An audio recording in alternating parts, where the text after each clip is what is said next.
You're on video. How do you feel? What? You're being recorded.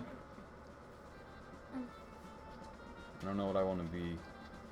Kind of wanted to play soldier, but you know, what?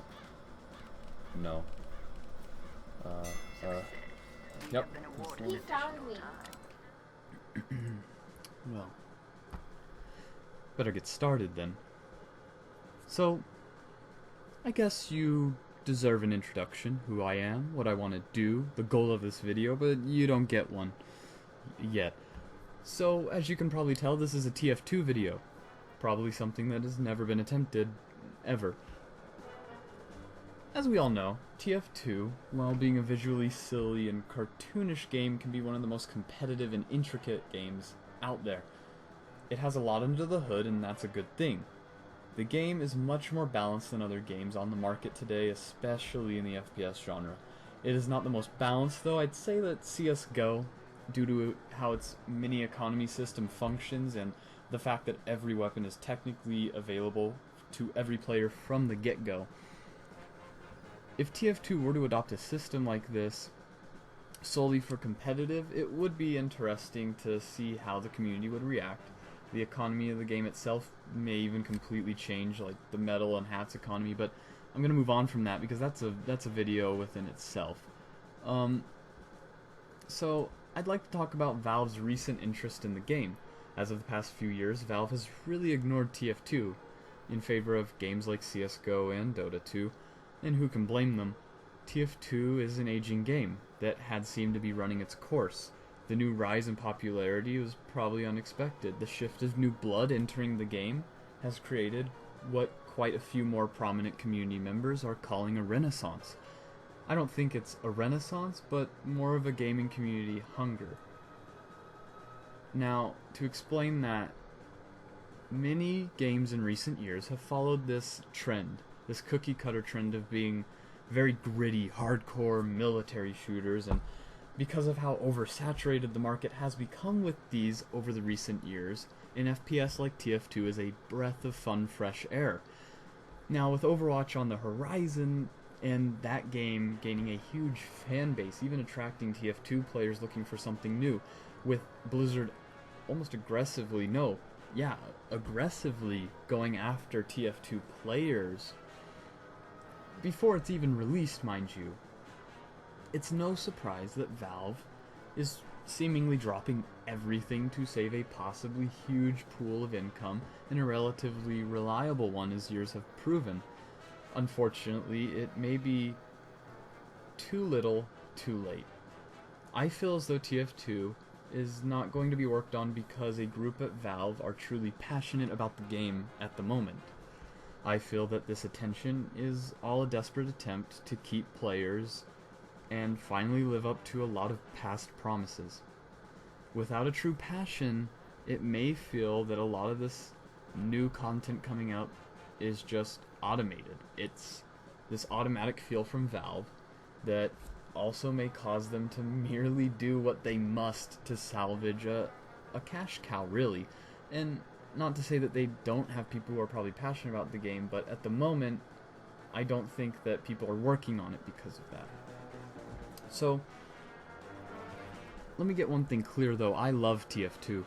The style, the characters, it's one of my favorite games of all time, and will probably remain that way no matter what.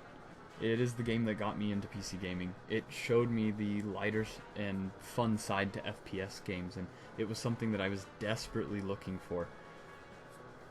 Now, Overwatch won't kill TF2, but competitively it has the potential to floor TF2. TF2 to me, personally, has always been a pub experience. Always, since the beginning of me playing it 3 years ago. Overwatch is a game that is being built from the ground up to be an esport, and a fun game with character, but an esport nonetheless. So how can TF2 possibly gain a foothold in this official competitive scene? Well, for starters, weapons need to be balanced. As in the intro of this video, I thought it really showed, at least my opinion, towards weapon balancing, such as the reserve shooter for Pyro. Why is that weapon on Pyro? We will never know. And I think that the reserve shooter And the quick fix, for example, as you can see, I'm being Ubered by that right now, and this is an awesome air blast, best one I've ever had. But the quick fix and the reserve shooter are great examples of weapons that, at a competitive level, are choices that, well, you don't have a choice. It's really the weapon you would go with, because they require less skill or finesse, and they a lot of times get the job done faster, and in more cases more efficiently.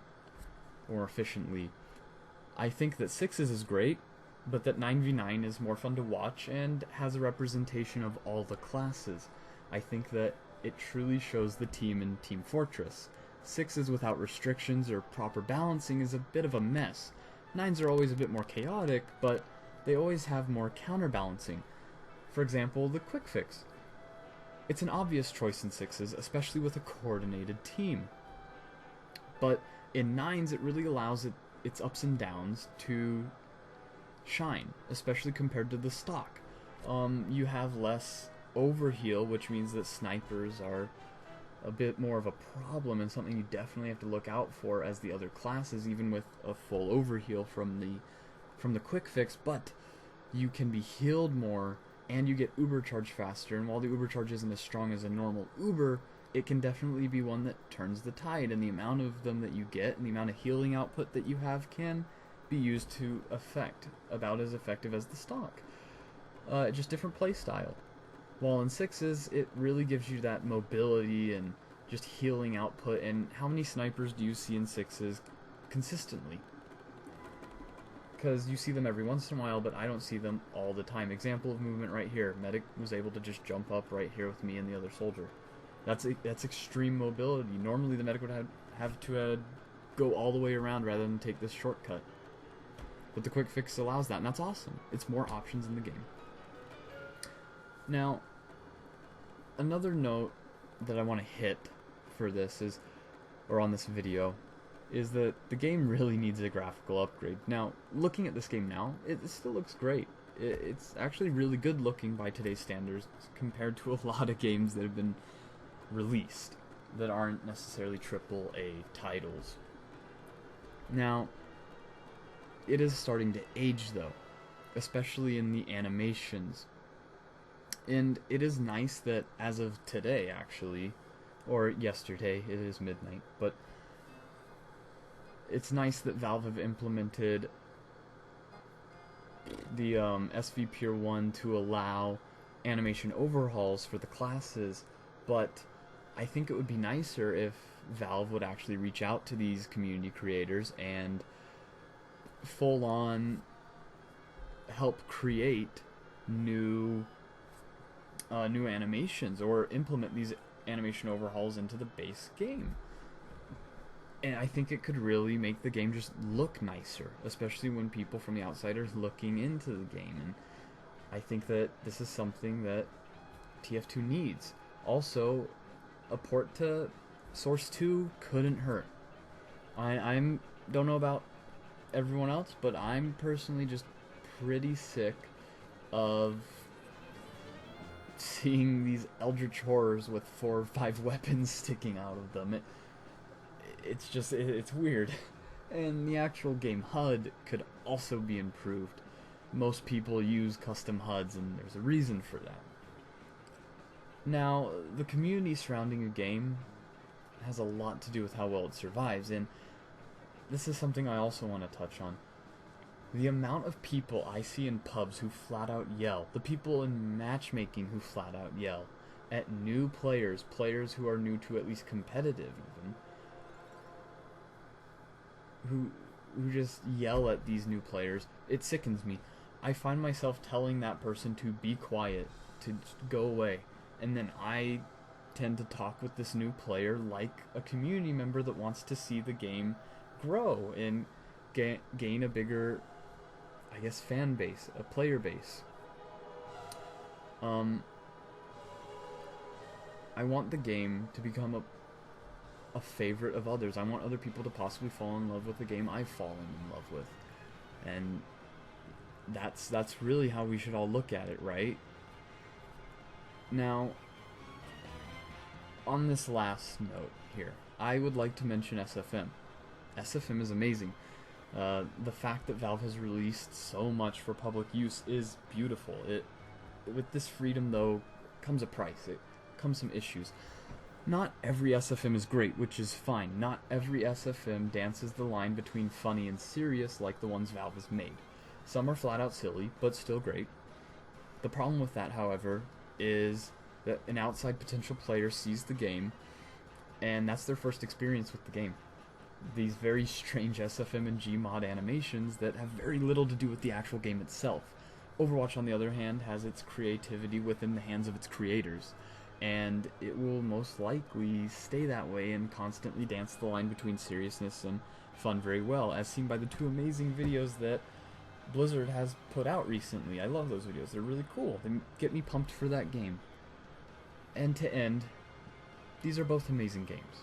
One will be more fresh, and the other needs life breathed back into it by the creators. So, thank you for watching. If you have a comment or suggestion, there is a section down below for that, and I will read it. Please tell me what you think and what I can do better. That'll help me in the future with future videos. I'm the official Nelly. There's your introduction as an outro. And this little end part, all my friends die as I pop Uber, fall off the edge, try to salvage it, eventually I didn't get him killed, he got himself killed. And then I believe I kill a heavy with my Blutsauger, and then I get sniped and lay down in a very dramatic manner. Ah, look at that.